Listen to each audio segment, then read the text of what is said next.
Tá ótimo. Vamos lá, então. Eu vou falar de crise epilética e estado epilético. Eu vou falar de coisas mais voltadas à emergência. Se vocês quiserem, outra hora a gente fala da parte mais ambulatorial um pouco. Mas dessas coisas que mais, no primeiro momento, todo médico precisa saber. Esses são meus conflitos de interesse. E a importância disso é que ter uma crise é uma coisa super comum. Até 10% das pessoas vão ter uma crise durante a vida. Isso contando de nascer até morrer, entendeu? Mas assim, ter epilepsia, a frequência é muito mais baixa. Tivemos que no máximo 1 a 2% da população tem epilepsia. Tem estudo no Brasil mostrando, em algumas cidades do estado de São Paulo, uma frequência que beira 1% da população de epilepsia ativa. E lembrar que atendimentos de neurologia em emergência representam por volta de 10% em países da Europa, e nos todas as clínicas a gente tem uma estatística em que a epilepsia foi a terceira causa de atendimento da parte neurológica. Perdeu para AVC e praticamente empatou com cefaleia, só para vocês entenderem a importância do que a gente está falando da emergência. E o primeiro ponto parece muito óbvio, assim, o que é uma crise epilética? Crise epilética é toda vez em que você tem uma alteração, tendo sinais ou sintomas, por uma atividade do cérebro, dos neurônios, anormal, excessiva ou síncrona. O que é isso na prática? Se ativa o cérebro inteiro, faz aquela crise generalizada, tem aquela coisa da fase tônica, clônica, mas se você tem ativação só da área visual, você vai ter só fenômenos visuais. Você tem uma crise que envolve só o lobo temporal, a pessoa tem só uma parada de comportamento, tem aquela sensação de déjà vu, parece estar vivenciando aquele momento. E tem umas crises que são muito peculiares, assim. Você tem uma ativação do uncus, a crise uncinada, a pessoa tem a sensação de cheiro ruim, da amígdala, ela tem uma sensação emocional, que pode ser até prazerosa. É raro, mas existem crises em que o paciente tem uma sensação prazerosa. E vocês vão perceber que as crises epiléticas podem variar muito de pessoa a pessoa, e dependendo do jeito e da área em que o cérebro é ativado e como ele é ativado. Então, assim, pra vocês darem uma acordada, quando a gente fala em crise epilética, todo mundo pensa nisso, né? Nessa pessoa que começa a dar esse grito, fica duro, começa a se debater, igual esse de cima. Isso é o que todo mundo chama de convulsão. Essa crise tônico-clônica. Mas epilepsia é muito mais do que isso. A primeira coisa que eu queria colocar para vocês hoje. Olha essa criança aqui. Chocolate. Presta atenção nele agora. Olha como ele para, dá umas piscadinhas, olhando para cima. Olha essa moça aqui. Percebe esses choquinhos na mão dela? Então, isso aqui, dessa moça, são mioclonias. É um tipo de crise epilética. Isso aqui é uma crise de ausência dessa criança. Olha essa crise desse rapaz.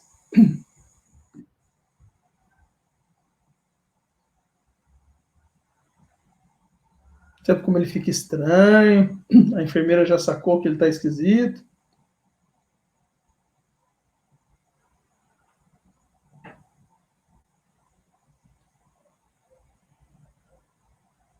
Olha como parece um ataque de fúria. Só que a gente chama de crise hipermotora. É um dos tipos de crise.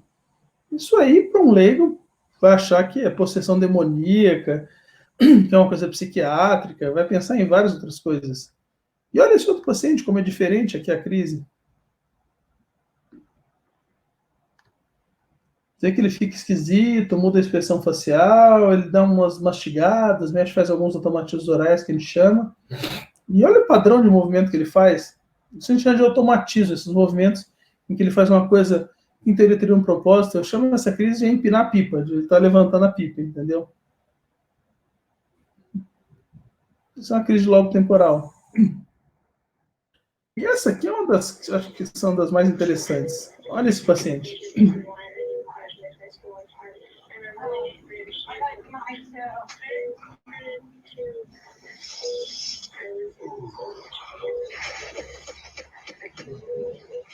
Vê que ele fica estranho, ele começa a respirar fundo.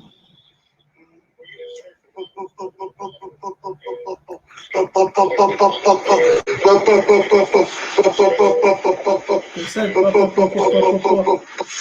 Eles publicaram essa crise no neurológico, que é super importante, como crise dançante, dança em civil.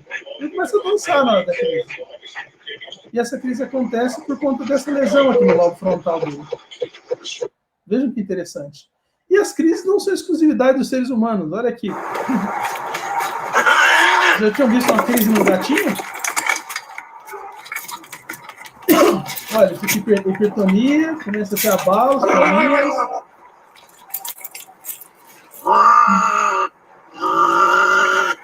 Liberação esfinteriana, faz xixi. Tem cachorro também. Agora, essa aqui é a mais...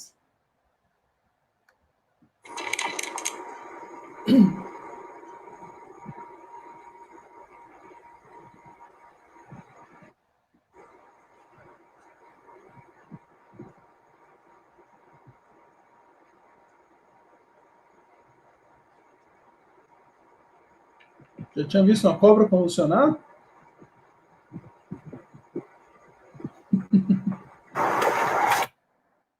E para completar, até os Simpsons. Isso é mostrando que é uma crise reflexa, aquela coisa do Pokémon, que tem crise por estímulo luminoso. Agora, do Homer é outra coisa diferente, depois a gente fala sobre isso.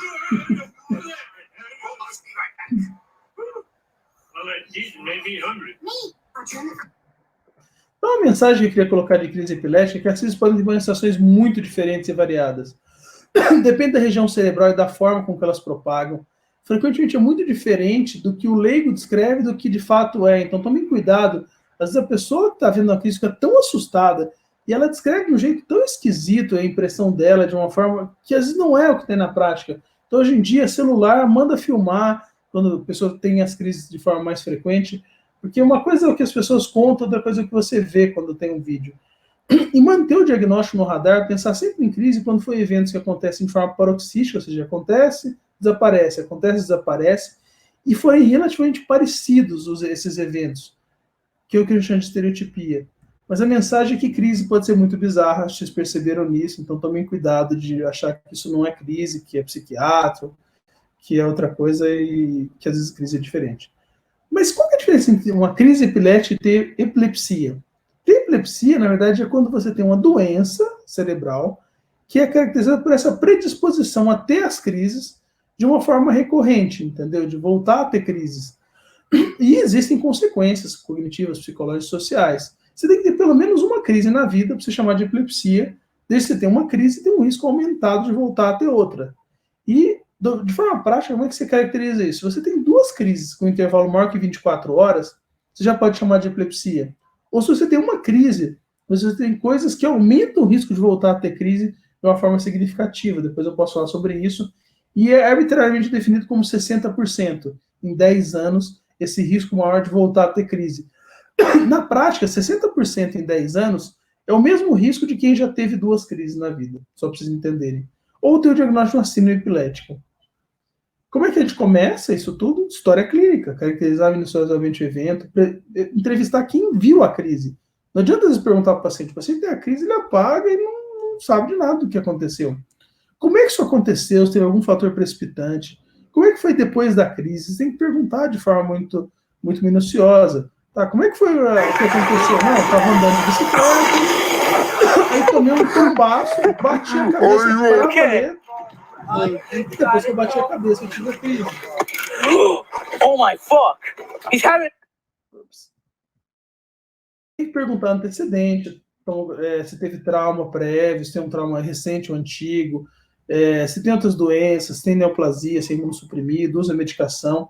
E lembrar de perguntar, porque quando você vai e faz uma entrevista com calma, minuciosa com os pacientes, metade das pessoas que supostamente estão tendo a primeira crise já tiveram outras crises, e às vezes não crises tônico-clônicas, o que o leigo chama de convulsão, mas crises mais leves, as crises focais, ou uma mioclonia, ou só uma ausência. Então, perguntem essas coisas. O que você tem que fazer durante uma crise? A palavra é calma. Então, esse é um acrônimo que eu tenho colocado, que é vira a pessoa de lado, eleva um pouco a cabeça para que não sufoque com a saliva escorrer.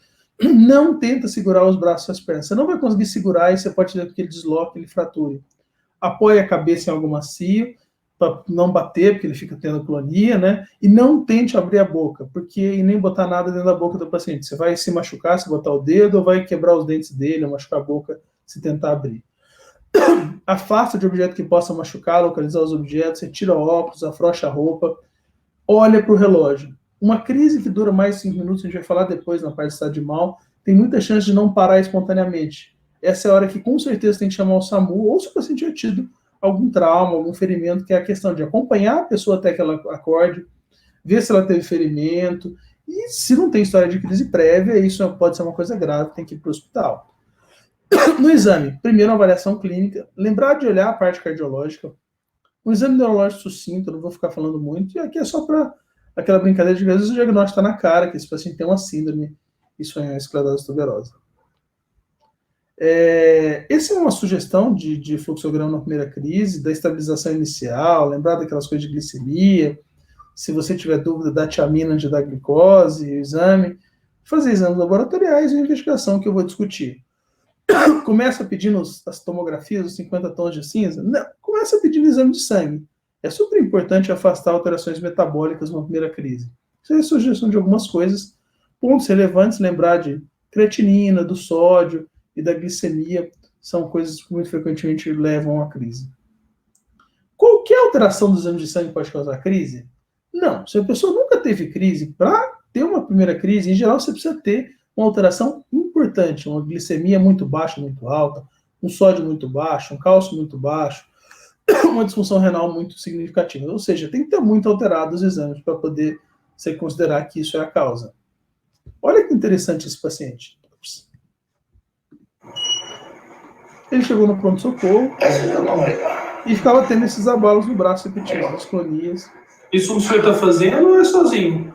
O que é? Eu perguntando se é uma coisa voluntária, não é voluntário. Ele tinha até alteração cardiográfica. Ele tinha um potássio tão baixo por uma hiperglicemia, no estado hiperosmolar, ele estava tendo crise por causa dessa hiperglicemia. Então, lembrar da parte laboratorial, neuroimagem, tomografia em geral é o primeiro exame a ser feito. É importante para afastar causas graves. A ressonância, obviamente, é melhor, mas demora, custa caro, nem todos os lugares têm. Tem contraindicação, às vezes o paciente não consegue entrar sem ser anestesiado, se tiver um marca-passo, não compatível, alguma coisa metálica. Em geral, o paciente pode, é recomendado usar contraste, às vezes você vai ver alterações dessas, um AVC, uma encefalite, um abscesso que justificam a crise. Lembrar que raio-x de crânio não serve para investigar a primeira crise epilética, tá bom? Tem vários fatores de risco para uma primeira crise, febre, imunossupressão, história de TCE. Então, quando o paciente tem essas alterações, é fundamental, a neuroimagem, em geral, é obrigatório, e nesses casos é mais obrigatório ainda. Lembrar de pedir eletrocardiograma. Em alguns casos, pode parecer crise, mas não é crise, é baixo fluxo sanguíneo cerebral levando à crise, deixamos de síncope convulsivo, ou essas coisas podem ser secundárias a um efeito colateral também dos remédios que a gente vai dar dos antiepiléticos. Mas lembrar dessa entidade síncope convulsiva. Eletroencefalo faz parte da investigação, muitas vezes é normal. Lembrar que fazer algumas coisas como privação de sono, fotoestimulação e hiperpneia, faz com que o eletro seja mais, aumente a chance de ver alterações. Ele te ajuda a classificar se é uma crise, o tipo de crise. E, em geral, se você conseguir fazer mais rápido, ele tem mais chance de pegar as alterações. Nem sempre é possível, mas seria uma recomendação. E o que o eletro vai te ajudar nessa hora? Primeiro, confirmar que se tem uma alteração, muito provavelmente isso foi crise. E o tipo de crise, se é uma crise de início generalizado ou de início focal. Isso vai ajudar na questão de guiar o tratamento. E é importante, olha a crise dessa mocinha. O que é isso aí? Lembra da minha clonia que eu mostrei? Lembrar que às vezes esse paciente chega contando uma primeira crise tônico-clônica, a convulsão. Mas quando você pergunta ativamente, mas não tem nada, não tem de vez em quando uns choquinhos, uns abalos, a pessoa te conta. E aí, se você fizer um eletro, você vai ver que é um padrão generalizado. Essas mioclonias, o paciente não vai te contar espontaneamente, ele só vai contar se você perguntar na maior parte das vezes. Isso é um tipo específico de epilepsia que, inclusive, piora com alguns remédios que a gente usa. Carbamazepina, fenitoína, piora essa paciente. Esse paciente tem que tomar remédios que pegam crises generalizadas. Então, é fundamental uma história adequada. Lembrar que o líquor é outro exame importante, ele vai mostrar infecções, neoplasia, imunossuprimida é super importante. Lembrar que tem contraindicações. O paciente tem que ter feito exame de imagem e não pode estar anticoagulado ou ter coagulopatia. E é um exame que deve ser sempre pensado. Minha coisa do líquor é assim, você sempre tem que pensar em fazer um líquor depois de uma primeira crise. Não obrigatoriamente você vai fazer em todos os pacientes, você deve pensar. Lembrar que existem algumas alterações do líquido que podem acontecer depois de uma crise, como aumentar lactato e proteína, mas aumento de célula, em geral, quando tem, isso significa uma doença mais séria. Se não aceitem como sendo, isso é pós-crise, um aumento de célula que a gente chama de pleocitose. Isso pode significar uma doença mais grave, então tem que excluir outras causas. E por fim, fechando essa coisa inicial da primeira crise, assim, alguns conceitos têm que ficar muito claros. Eu gosto de dividir nessas 3 classes: crise provocada, crise aguda sintomática, crise sintomática aguda e crise sintomática remota. O que é a diferença disso?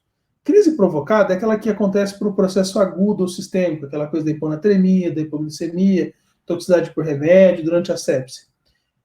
Crise aguda sintomática resulta de uma lesão cerebral aguda. O paciente está tendo uma encefalite, teve uma hemorragia, teve um AVC.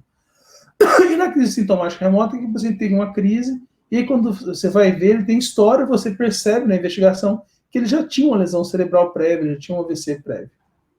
Lembrar das crises provocadas, pode ser por remédio, por medicações, tem vários medicamentos que podem causar isso, aí é só uma lista. Lembrar que antidepressivo, antipsicótico pode, mas assim, a maior parte dos antidepressivos é seguro, só tem que lembrar desse aqui, que é a bupropiona, que é um remédio complicado para epilepsia. Lembrar que o paciente pode ter tido uma isquemia cerebral, uma hemorragia intraparenquimatosa, uma hematoma cerebral por um trauma de crânio.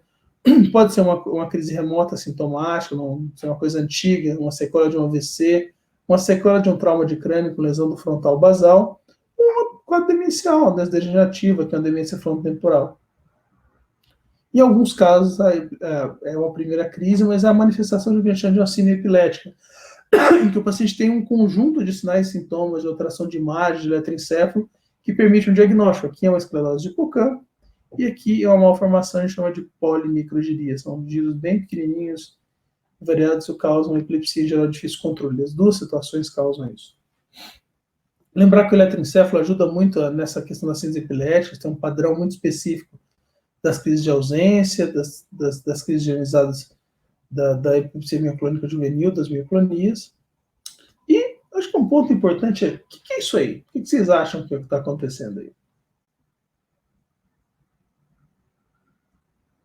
Isso é o que foi comentado no começo, a história do quadro conversivo. A gente chama isso de crise não epilética psicogênica. Olha, é muito comum as pessoas tratarem isso como sofrendo epilepsia. E eu vou botar para rodar o segundo aqui. Olha aqui embaixo esse segundo vídeo. A paciente aperta o botão de evento, ela avisa que está passando mal. Você vê que ela sente um mal-estar, ela começa a respirar diferente, ela fica estranha, não responde diferente. Gente, essa última linha aqui, quando eu boto em cima, presta atenção, a última linha aqui. Tá vendo essa coisa sinusoidal? Isso é eletrocardiograma. Isso é uma torsar deploar. É uma arritmia cardíaca grave. Isso aí é uma morte súbita abortada. O eletroencefalo dela vai só reduzindo a amplitude, porque o que acontece? Vai tendo hipofluxo cerebral e começa a passar mal. Então isso não é crise. Mas está numa unidade de investigação para epilepsia, como se é uma epilepsia refratária. Então lembrem dos diagnósticos diferenciais, entendeu? Olha esse outro vídeo aqui, o que vocês acham? Isso aí ficou marcado, ficou na lembrança, o torcedor deve lembrar até hoje. Tem boas lembranças de Juiz. Perfeito. Batista, eu e o Batista estaremos na transmissão do canal PFC. O jogo começa às 5 da tarde aqui no Estádio Olímpico em Porto Alegre. E já há um acerto. Cai duro, mas não cai muito mole. Perceberam? Isso é difícil diferenciar. Depois eu vou falar o que é esse quadro. Mas olha esse outro aqui. Olha essa moça. Isso é crise, certo? Resposta para vocês, só que não. Essa moça é estudante de medicina, seu trabalho foi publicado em 94, em que eles ficavam de cócoras, faziam hiperpneia, levantavam, faziam uma nó de valsalva, e isso induzia uma síncope. Isso é uma síncope que faz um hipofluxo cerebral tão significativo que ela apresenta abalo, que a gente chama de síncope convulsiva. Então, diferenciar síncope de crise nem sempre é tão fácil assim. Crise tende a durar menos tempo, tende a ter evento precipitante, tende a cair flácido, mas pode cair rígido. Pode ter abalo, igual esses pacientes que eu mostrei. Pode ter desvio ocular. Pode ter alucinação. Pode ter hipersalivação. Não costuma ter hipersalivação, mas pode ter incontinência. Pode ter mordedura de língua. e, em geral, recuperar mais rápido. Mas não é tão fácil assim, diferenciar 5 de crise. Até convido vocês, na semana que vem, vai ter um seminário, uma aula da Manoli, que é gratuita, que a gente vai discutir isso. Depois procurem no site da Manoli, me perguntem lá, eu vou botar o Instagram depois no final lá, que eu tenho, de que a gente vai discutir justamente isso, essas diferenciações de eventos neurológicos e cardiológicos que simulam crises epiléticas. Então, lembre do diagnóstico diferencial, não dá para discutir agora, mas tem muita coisa que parece crise, mas não é. Lembrar que depois de uma primeira crise tem um grande impacto na qualidade de vida, que vai desde as lesões, dificuldade de trabalhar e conseguir dinheiro, se manter, lesões que podem acontecer, impacto no poder dirigir, consequências familiares. A questão de dirigir, assim, só deixando uma coisa legal, de que, em geral, não se pode dirigir depois de uma crise por um período de 1 ano. Depois de 1 ano, se você não voltar a ter crise, está liberado, que existem regras diferentes se você já tem epilepsia e tem retirada de medicação, e que, em geral, não é permitido direção de motocicleta nem de veículos maiores. É para carros normais, a carteira B que é permitida. Lembrar que o risco de morte é aumentado no paciente com crise epilética por causas diretas, por uma coisa que chama SUDEP, que é a morte súbita relacionada à epilepsia, pelo estado de mal epilético, ou por causas indiretas que podem ser levadas. Em relação ao tratamento, poucas palavras, o importante é saber se esse paciente teve uma crise, qual a chance dele voltar a ter crise. Qual que é o risco de ter uma segunda crise? Depois de o paciente ter uma única crise na vida provocada, que é aquela pela hiponatremia, hipoglicemia, a chance é de 30% no máximo. Ou seja, a maior parte das pessoas nunca mais vai voltar a ter outra crise. Se for uma crise espontânea, mesmo assim, desculpe que cortou, é de 28%, 30% a chance de ter uma crise, uma nova crise. Então, assim, em geral, o que a gente fala com o paciente, se ele teve uma única crise na vida, a chance dele voltar a ter outra crise é 30%. Mas depois que ele teve 2 crises, a chance é de 60%. Então, por isso que, em geral, a gente trata só depois de uma segunda crise. Mas, isso é diferente, por exemplo, se você analisa. Se o paciente teve um AVC e teve uma crise na fase aguda, ele tem pouca chance de voltar a ter crise. Mas se ele teve um AVC lá atrás e tem uma crise lá na frente, que é aquela coisa da crise sintomática remota, aumenta muito mais o risco. Isso vale para todas as condições, em proporções diferentes. Então, assim, na prática, o que a gente fala, se o paciente tem uma crise ou mais em 24 horas, isso não aumenta o risco de recorrência, mas se ele tem uma crise, depois de mais de 24 horas depois ele teve outra crise, ele já preenche esse critério de alto risco de recorrência e você está autorizado a conversar, a tratar. E se foi uma única crise na vida, mas ele tem história de lesão cerebral prévia, ou eletrodensidade blixiforme, você identifica a lesão na tomografia, ou se a crise é à noite, que uma crise noturna, em geral, é uma crise focal, tá? Guardem isso. Crise, aquela convulsão, até crise tônico-clônica, que acontece com a pessoa dormindo, em geral é uma epilepsia focal. E crise focal tem uma chance maior de recorrer. Se for uma crise provocada, aquela por causa do sódio, da glicemia, de fármaco, tem que tratar a causa. Em geral, é uma crise tônico-clônica generalizada. Se a crise for muito focal, tomem cuidado. Só aí alterações de glicemia em geral causam isso. Então, se for muito focal a crise, aqueles sinais mais focais, procura, porque pode ter uma lesão estrutural cerebral causando. Se é uma crise aguda sintomática, a gente já tem uma lesão aguda cerebral. Tem que tomar cuidado e tratar isso. Não fica dando benzodiazepínico se passou a crise, porque senão o paciente vai sedar mais ainda, já tem uma lesão cerebral, você vai precisar entubar ele. E os remédios antiepiléticos você pode usar, mas em geral a recomendação é usar por um período limitado de tempo, entendeu? Porque senão, isso em geral, os pacientes não precisam usar remédio por muito tempo.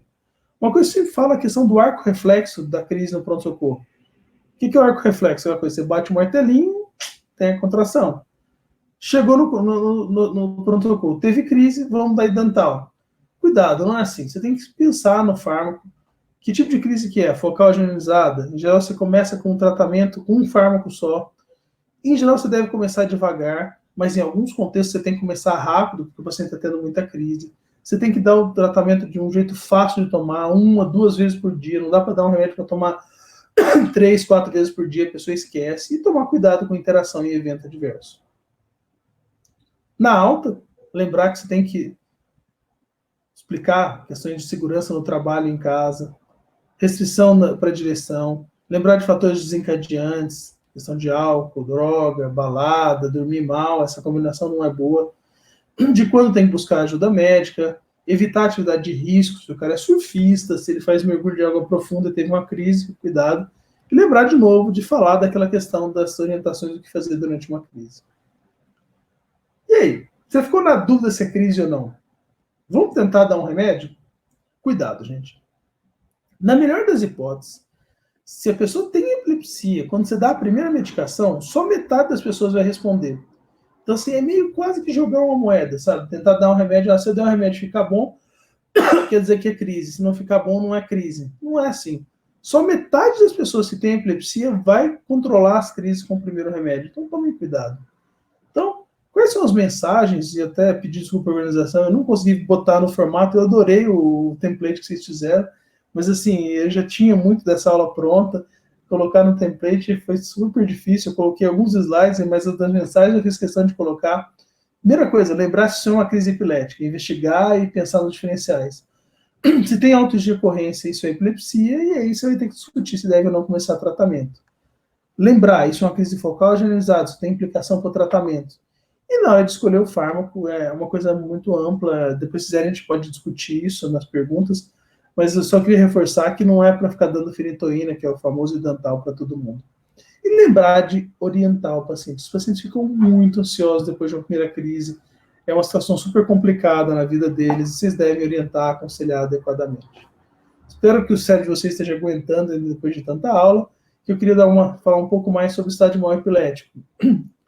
O primeiro ponto que eu queria colocar é que, assim, a maior parte das pessoas, dos pacientes que é tratado por um estado de mal epilético, isso é um survey na Itália, mostrou que eles são tratados por pessoas que não são epileptologistas, entendeu? Que não estudam epilepsia como eu. Desculpa, deixa eu só tomar uma água. Queria colocar que, assim, na Itália, metade dos hospitais tinha protocolos de diagnóstico e tratamento de estado de mal epilético. Isso é emergência. Para estado de mal epilético, você tem que ter uma organização assim como para AVC para atender. Só que se AVC já é complicado do Brasil afora, para estado de mal não preciso contar para vocês, né? Então, um aviso importante é que neurologistas gerais e outros médicos que estão na emergência são as pessoas que vão tratar estado de mal epilético. E tem que ter no hospital um protocolo adaptado para a realidade do como fazer o diagnóstico e o tratamento nesses casos. Vocês vão perceber por quê. O que é estado de mal epilético? Estado de mal epilético é uma condição em que os mecanismos que começam ou param a crise ficam bagunçados. E aí a crise dura mais do que eu deveria. E durar mais do que eu deveria é o que a gente chama de tempo 1. E se essa crise continua mais do que deveria por um tempo muito longo, que é o tempo 2, você vai ter consequências. Começa a ter sequela, lesão neuronal, alterações de desbalanço corporal e sistêmico. Por que isso é importante o tempo 1 e tempo 2? Porque quando a gente fala estado de mal, todo mundo pensa em estado de mal tônico crônico generalizado. E esse é definido com o tempo 1, uma crise que não parou em 5 minutos, dificilmente vai parar. A maior parte das crises param em até 2 minutos. E para esse estado de mal, a gente sabe que depois de 30 minutos você começa a ter lesão cerebral para valer. Então, hoje em dia, apesar da definição clássica, o estado de mal, a duração maior que 30 minutos, a gente sabe que depois de 5, depois de ser operacional, você já deve começar a tratar, porque a chance de parar é muito pequena, vai chegar nos 30 minutos e vai começar a ter lesão cerebral. Mas tem outros tipos de estado de mal, por exemplo, estado de mal focal, que a pessoa fica só fora do ar, com automatismo, meio esquisita. Para considerar que é um estado de mal focal, tem que durar pelo menos 10 minutos. E para ter lesão, demora pelo menos 60 minutos. É outra conversa. Para estado de mal de ausência, a crise tem que ser mais longa ainda e é até desconhecido se isso leva a lesão cerebral. Então, assim, quais são os objetivos do tratamento do estado de mal epilético? Pilar, 3 coisas. E eu vou começar falando tratar a causa. O que vocês estão vendo aí? Tem uma dica que vocês já viram dos vídeos. E, por associação, eu quero que vocês entendam que todos esses pacientes estão tendo crises não epiléticas psicogênicas. Por que eu estou falando de crise não epilética psicogênica nesse contexto? Vocês vão entender. Esse é um artigo publicado por brasileiros, é o grupo lá de Curitiba publicou junto com um pesquisador importante americano, Kurt Lafrance, de o que ajuda a diferenciar uma crise epilética de uma crise não epilética psicogênica. Então, em geral, na crise epilética psicogênica, o paciente fica de olho fechado, ele fica virando a cabeça de lado para lado. ele fica fazendo movimentos fora de fase. O que é fora de fase? Numa crise, o paciente tem movimentos em fase. Fora de fase é quando ele começa a fazer isso aqui, entendeu? Não é síncrono nos dois lados. Tende a fazer aquela coisa do opstótomo, ficar só com o pé e com a cabeça na cama, rodar em torno do eixo, fazer rotação, e o que a gente chama de curso flutuante. A crise vai e volta, vai e volta, vai e volta. Leste, por que você está me falando de crise na epilética psicogênica em estado de mal epilético? A emergência, super grave, bobagem confundir isso. Esse estudo, chama E7, eu vou falar ele depois adiante, é um estudo que foi feito nos Estados Unidos, em centros universitários, randomizou pacientes, foi publicado ano passado, para tratamento de estado de mal convulsivo, e 10% dos pacientes que eles trataram tinham CINEP. Só para vocês entenderem que isso é super frequente, eu vejo muito isso, tá? Além de entender a causa do estado de mal epilético, deve prevenir o dano secundário, por isso é fundamental uma estabilização adequada do paciente, daquela monitorização, garantir glicemia, pressão, oxigenação, e investigar o que está acontecendo.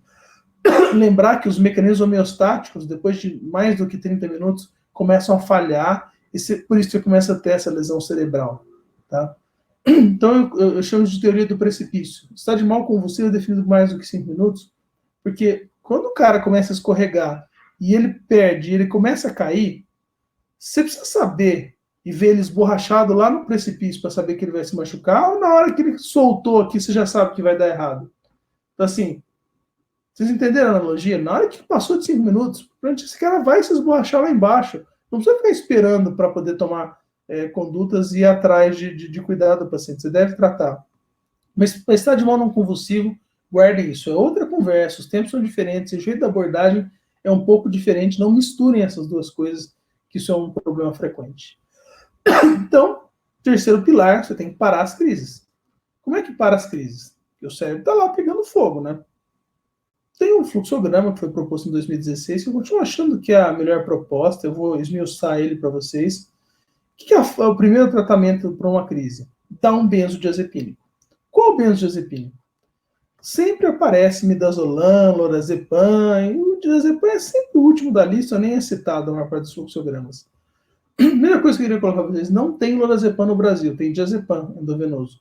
E que lorazepam e diazepam tem algumas diferenças farmacológicas, mas que no fundo, isso não invalida o uso do diazepam. Então, para o Brasil, o remédio endovenoso para tratar estado de mal com primeira linha é o diazepam. Perfeito? E o midazolam? Esse é um estudo muito importante, foi publicado no New England, um estudo de tratamento de epilepsia, de crise na emergência. Que ele mostrou que dar o midazolam intramuscular é tão e provavelmente mais eficaz do que dar lorazepam, que é o que eles fazem nos Estados Unidos, endovenoso. Por que isso acontece? Porque é muito mais rápido dar midazolam intramuscular. Então lembrem disso, quando o paciente chega, está convulsionando, faz mais de 5 minutos, definição de estado de mal convulsivo, olhou para o paciente, caracterização de estado de mal convulsivo, pressão, glicemia, estabilização. Primeiro remédio é o benzodiazepínico. Tem um acesso pego? Tem. Então, diazepam. Não tem acesso pego? Midazolam intramuscular. Mensagem passada? Lembrar que, apesar disso estar muito claro, isso tem evidência nível A, a demora para começar esse primeiro tratamento é de 30 minutos nesse estudo. E que as doses iniciais do tratamento foram inferiores às recomendadas pelas diretrizes em 76% dos pacientes. Então, assim, isso é muito óbvio do ponto de vista científico, mas isso continua não sendo feito.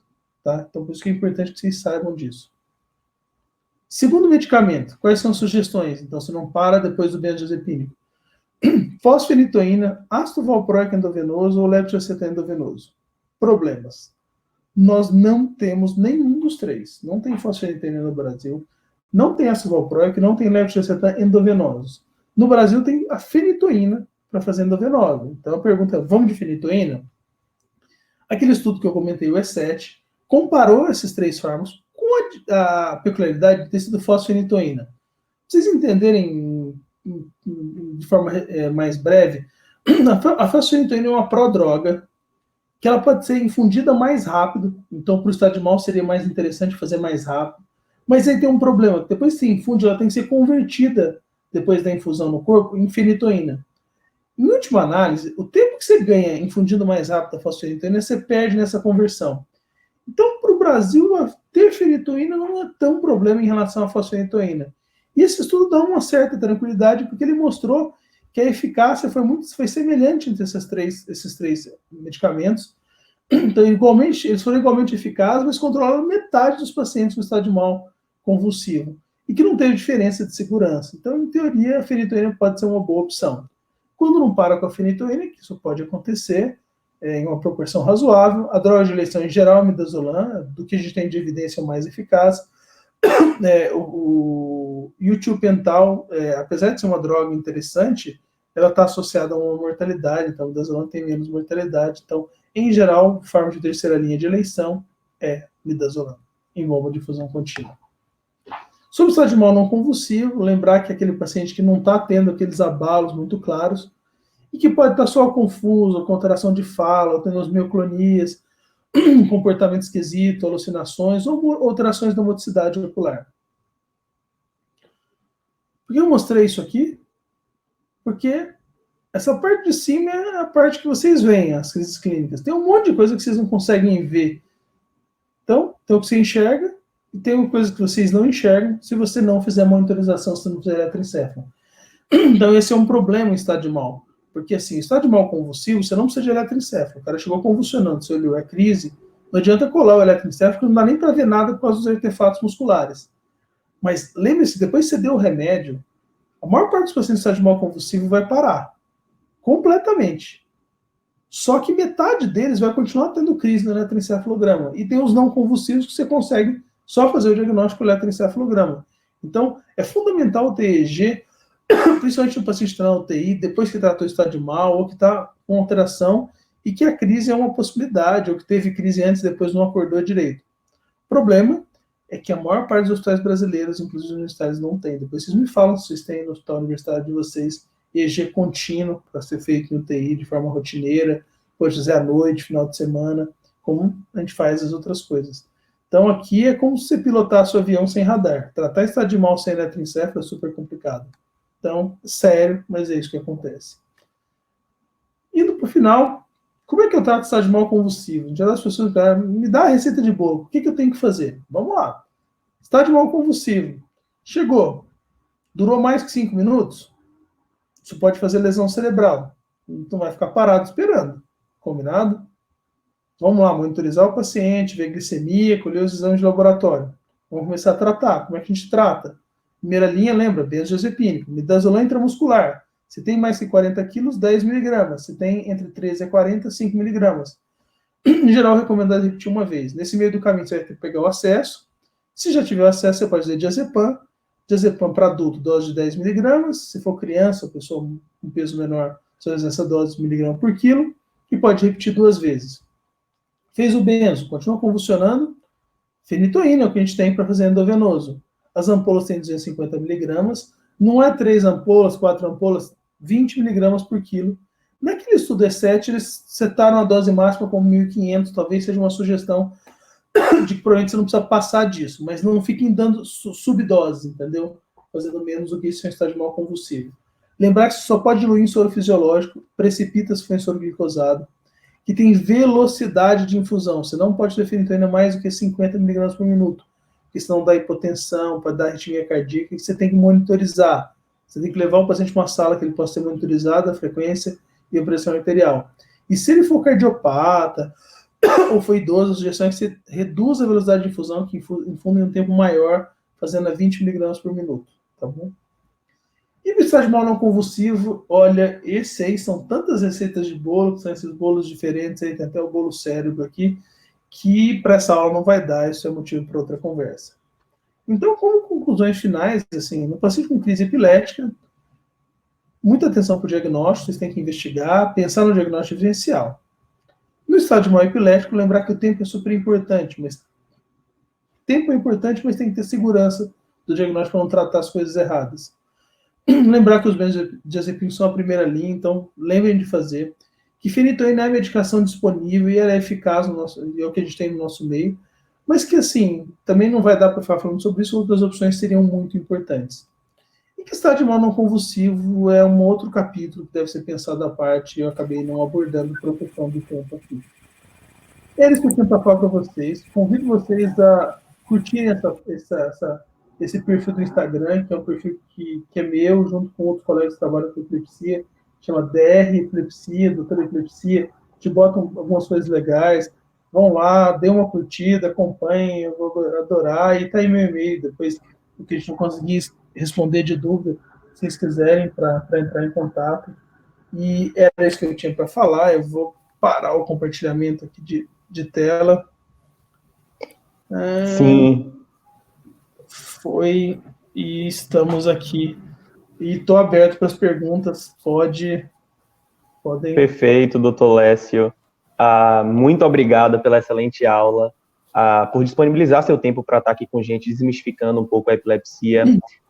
Essa chuva assim, de imagens e memes aguçou bastante a curiosidade do pessoal, então a gente tem uma série de dúvidas, não vamos conseguir tirar todas, mas vamos tentar pegar algumas assim, mais centrais para a gente retirar. Eu vou começar com a primeira dúvida que foi colocada aqui, e foi de Carolina Celestino. Ela perguntava: como diferenciar os tipos de crise epilépticas de questões psiquiátricas? Acho que ela quer dizer das crises não epilépticas psicogênicas, né?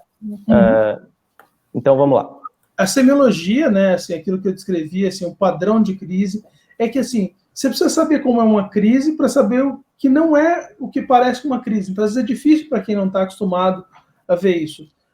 Mas aquelas dicas que eu coloquei, aquela questão, assim, de um movimento que é fora de fase, o paciente tem um pouco, volta a ter de novo. Em geral, na crise, quando é aquela crise tônico-clônica, o paciente ele não fica muito tempo tendo a crise, ele fica uns 2 minutos e passa, entendeu? Se não passa, isso é estado de mal. E isso não é tão comum assim, estado de mal convulsivo. Esses pacientes com crise neoplética psicogênica, eles ficam lá, se debatem um pouco, para, aí vai mais um pouco, para. Quanto mais gente tiver, mais você ficar em cima, pegando na pessoa, mais assim, parece que é lenha na fogueira, entendeu? Eles não param, eles estão fazendo isso, e acreditem, assim, se você continuar lá e todo mundo de cima, o cara fica fazendo isso, e aí você dá benzodiazepina, você dá diazepam, ele não para, aí você dá mais diazepam, ele não para, você dá mais diazepam, ele não para, ele não para, ele não para. Sabe quando ele para? Ele para quando ele para de respirar. É verdade, entendeu? Eu já vi vários desses pacientes foram entubados nesse contexto. Eu brinco, é uma coisa meio politicamente incorreta, mas parece possessão demoníaca, entendeu? Que está possuído e a pessoa só para de convulsionar, na hora que ele para, vem a deficiência respiratória. E ele vai para o UTI, e aí que é o problema, porque como ele já estava fazendo isso, ele acorda meio confuso, ele volta a fazer de novo quando você tira a sedação. Então, se você entubou esse paciente achando que era um estado de mal convulsivo, vai ser difícil diferenciar isso depois, assim. E aí o eletroencefalo vai ser importante. E até a pergunta da Carolina, assim, como é que a gente faz diagnóstico de crise epilética psicogênica? Em geral, assim, primeira coisa é filmar. Tem um trabalho recente que mostrou que se você filmar e depois olhar com calma, porque na hora da crise, quem é o acompanhante, o marido, o familiar, fica tão estressado com a crise que ele não consegue te descrever adequadamente. É aquilo que eu falei, uma coisa é o que ele te conta, outra coisa é o que você vê. Então, assim, recomendo as pessoas a filmarem as crises. Essa revisão dos filmes, se você mostrar para alguém que entenda de epilepsia, a chance é quase 90% de diferenciar a crise epilética de epilética. Entendeu? Mas o diagnóstico padrão para isso é botar no vídeo EG.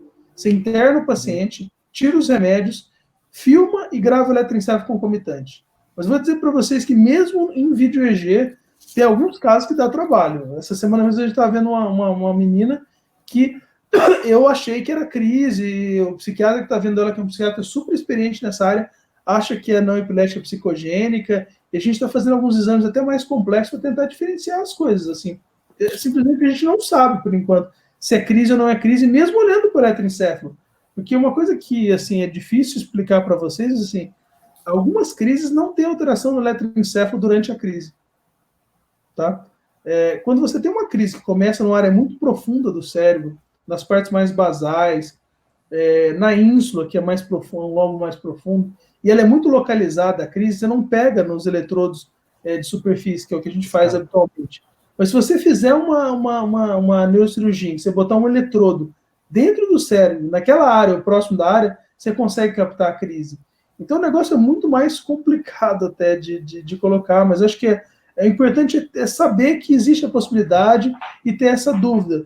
E até uma coisa assim, eu não acho que não tem nenhum problema, eu não recrimino alguém que olhou, falou, eu acho que parece que não é epilepsia, mas eu estou na dúvida, pode ser um estado de mal, se eu não tratar, a pessoa vai ter lesão cerebral, o que eu faço?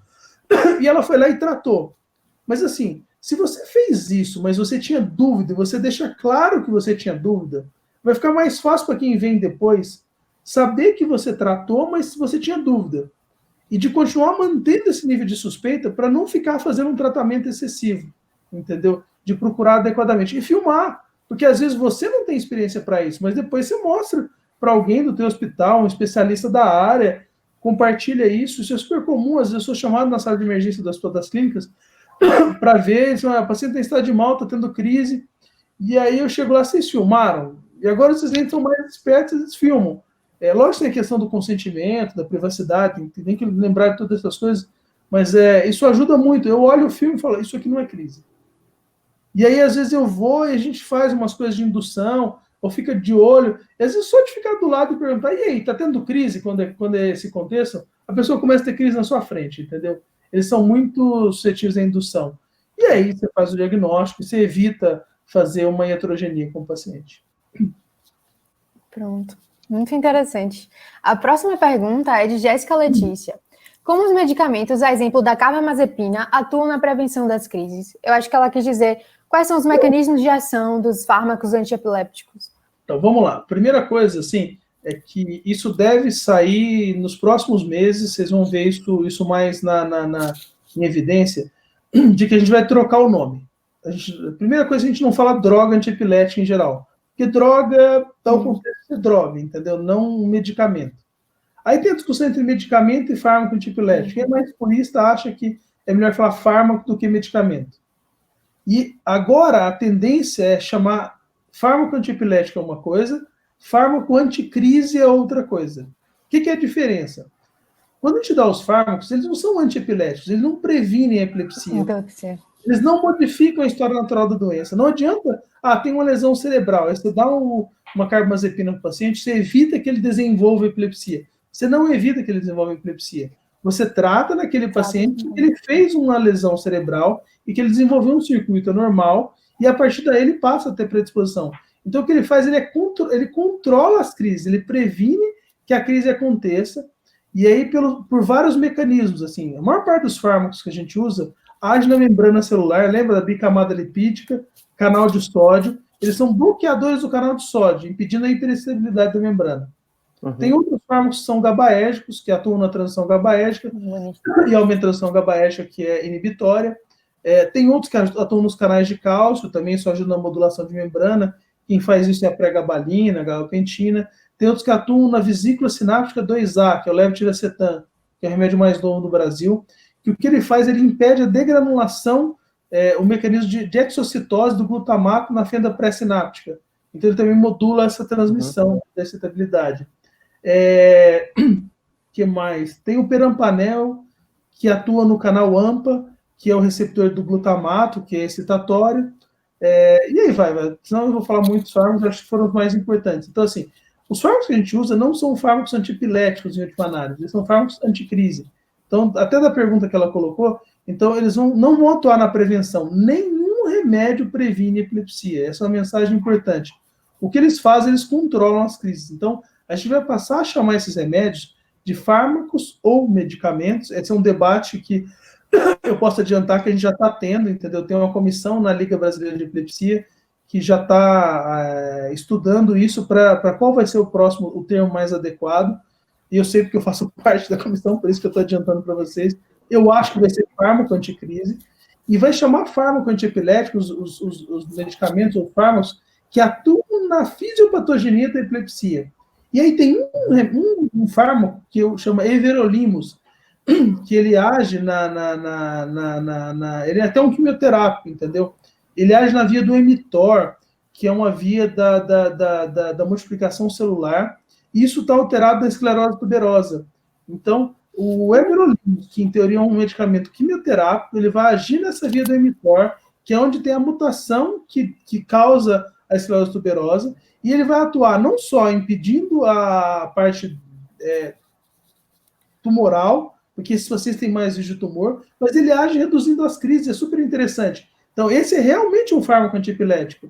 Então, a ideia de agora em diante é separar as duas coisas e começar a estudar remédios que realmente atuem na fisiopatologia da epilepsia, impedindo que o paciente piore, impedindo que ele desenvolva epilepsia, sabe, atuando na base da epilepsia. O que a gente faz até agora é tratar a crise que vai acontecer ou que começou a acontecer, impedir que ela aconteça, em geral estabilizando a membrana neuronal. Então, assim, é um outro mundo. Isso é super interessante, isso é uma coisa a mais. E até para vocês entenderem por que os fármacos são anticrise, e que a gente bateu num platô, quando você vai ver, tem um autor que chama Martin Brody, que ele já veio no Brasil acho que umas 3 vezes, eu tenho até umas fotos legais com ele, que é um senhorzinho super legal, né? É um escocês, adora um uísque, entendeu? Super divertido. E que ele, ao longo do tempo, os pacientes foram sendo tratados com epilepsia. E o que ele viu? Que, assim, lá em 2000, quando ele publicou o primeiro trabalho, 36% dos pacientes não controlavam com os remédios que a gente tinha naquela época. Aí depois ele publicou em 2012. Um monte de remédio novo foi lançado no mercado. Quantos pacientes não controlam? 36%. 2018, com a maior parte dos remédios que a gente tem hoje em dia, um monte de remédio novo, com um monte de mecanismo de ação diferente, melhor tolerabilidade, menos efeito colateral. Quantos por cento não controlam? 36%. Ou seja, esses remédios, por algum motivo, o que a gente faz hoje em dia tem um teto de atuação. E aí, se você bate nesse teto, você precisa de outras coisas. E em remédios é isso que a gente está conversando. A gente quer uma nova classe de remédios que sejam genuinamente antiepiléticos, e não o que a gente tem, que é anticrise. Eu sei que eu estendi um pouco, mas acho que é bem interessante isso. É uma coisa nova aí que eu não coloquei na aula por motivo de tempo. A próxima pergunta, ela vem de Tayla Samantha. Ela pergunta o seguinte: como faz para retirar a sedação de um paciente em estados epilépticos quando não se tem encefalograma contínuo disponível no pronto-socorro? Então, lembra da carinha do menininho? Assim, é a mesma coisa. Então, como é que você faz para tratar um infarto do miocárdio quando você não tem como monitorizar o eletrocardiograma? Como é que você faz para tratar alguém que está entubado e que você não tem oximetria contínua? É mais ou menos isso, entendeu? É bem simples a resposta, assim. Qualquer coisa que você vá fazer, você vai fazer muito sem ter uma monitorização adequada. Isso não é o tratamento adequado. E eu estou falando isso muito claro, e a gente precisa que vocês saibam como fazer de forma adequada. A primeira coisa é que o eletroencefalograma contínuo não é para o pronto-socorro, tá? Isso não é no pronto-socorro. No pronto-socorro, se o paciente chegou e está com um estado de mal convulsivo, você não precisa de eletroencefalo fazer o diagnóstico e tratar.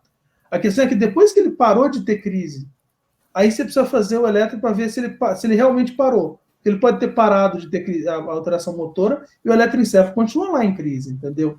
E, em geral, o paciente não é para ficar igual o nosso pronto-socorro fica horas lá, entendeu? Chegou, você fez o diagnóstico, tratou a intercorrência aguda, ele tem que ir para UTI. Isso é outro conceito que é um conceito que a gente acaba esquecendo, de que a sala de emergência é para atender aquelas primeiras horas. O que eu discuti é o tratamento da crise nas primeiras horas. Por isso que eu não comentei de retirada do remédio.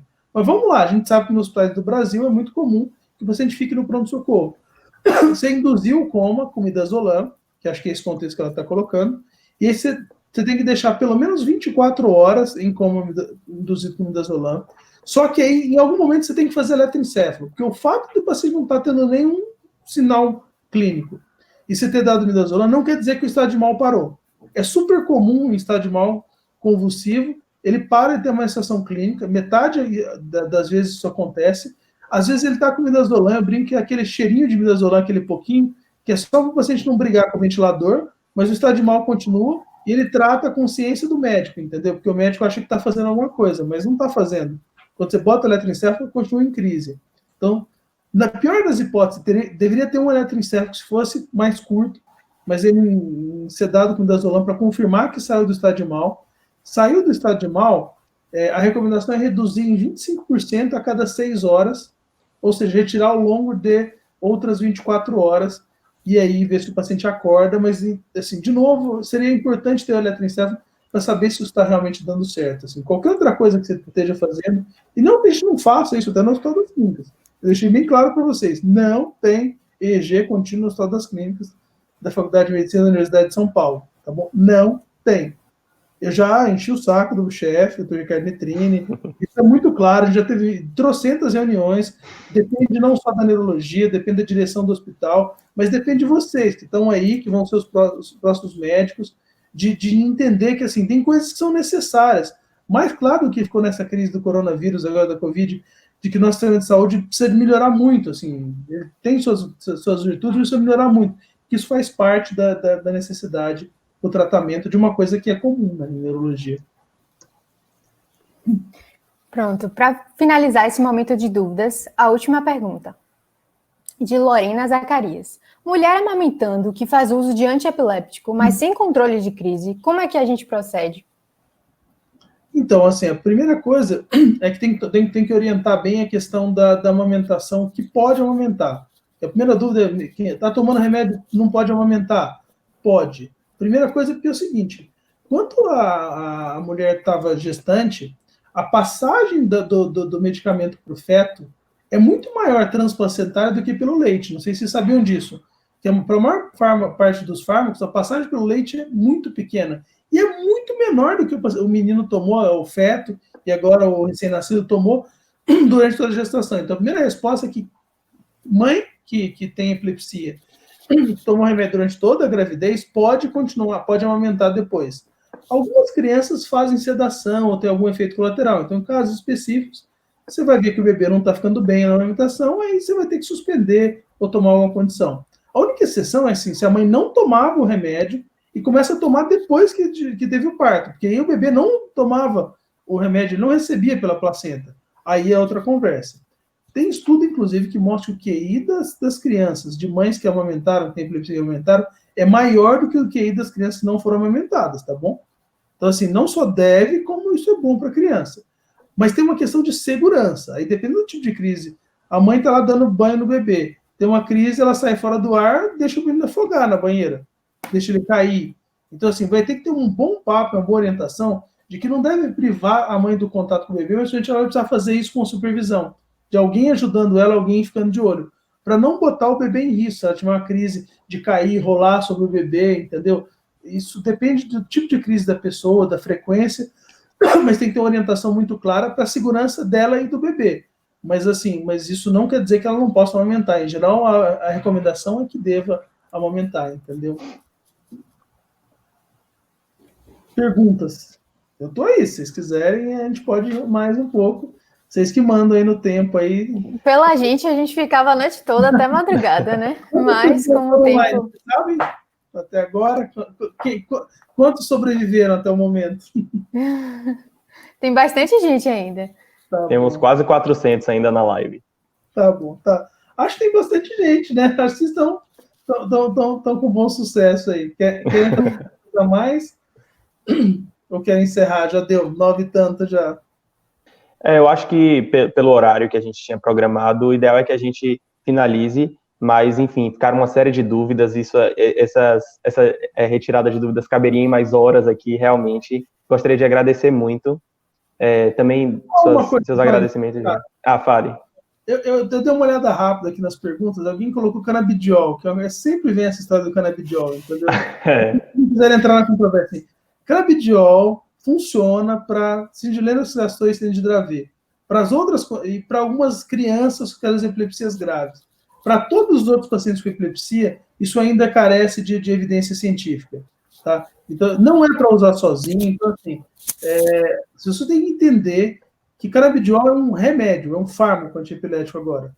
O fármaco antiepilético, a gente não usa o mesmo remédio para todo mundo, e tem situações em que ele é indicado. Então, canabidiol tem, sim, hoje já evidência científica, nível A, de que é eficaz para algumas situações de epilepsia. O problema é que as pessoas confundem e acham que só porque canabidiol é natural, faz bem, os outros remédios, os fármacos anticrises, antiepiléticos fazem mal, eu não quero tomar esses remédios, eu quero parar os remédios, eu quero tomar canabidiol. Canabidiol é uma coisa de exceção, entendeu? Tem uma coisa que acho que talvez a mensagem mais importante é que alguém que tenha crises, que não controla as crises, e para isso a gente diz não controlar depois de 2 fármacos.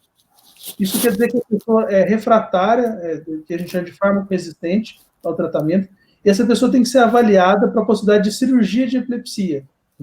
Uma parte desses pacientes pode ser operado, e alguns pacientes têm uma chance de ficar completamente sem crise, de mais de 70%. Então, isso muda a vida das pessoas. Então, nós estamos falando de uma coisa que custa caro. Vocês sabem quanto custa um frasco de canabidiol? Porque hoje já é vendido em farmácia no Brasil, tá? Não precisa plantar na hortinha, não precisa importar dos Estados Unidos. Um dos laboratórios já tem licença da Anvisa para vender canabidiol. Custa mais de R$2.000 um frasco. É super caro. Muito caro. E o problema é que é isso, as pessoas vão confundindo as coisas. Assim, tem seu papel para algumas situações específicas. E isso, de novo, é motivo para uma aula completa só sobre canabidiol e epilepsia. Tá bom? O pessoal está pedindo mais, mas infelizmente, por causa do horário, a gente não vai poder continuar com as dúvidas. Tranquilo. Então, pronto, pessoal. Doutor Lécio, muito obrigada pela disponibilidade pela aula. Foi surreal. Qualidade dostoiévskiana. E é um prazer para nós da LAM podermos prestigiar e transmitir uma aula tão rica e tão esclarecedora. Eu estou em êxtase aqui, quase em uma hora estática. Então, feedback super positivo. Valeu, obrigado a vocês pelo convite, foi um prazer, e mais para frente, se vocês quiserem mais, a gente bate outros papos aí. Eu acho que é super importante colocar essas coisas de epilepsia, deixar isso mais claro, e eu acho que vocês, o jeito como vocês desmistificar a neurologia é fundamental, assim. Eu não aguento essas coisas muito complicadas, quando as coisas começam a falar, por que tem aquele sinal? Não, simplifica a conversa. Como é que é isso? Como é que funciona? Tipo, o Emanuel falou, o cara falou que vira a cabeça para o lado, ele foi com tontura, pensou VVV, Dixon Park. Assim, entendeu? Muito obrigado, muito obrigado. Muito obrigada, de verdade.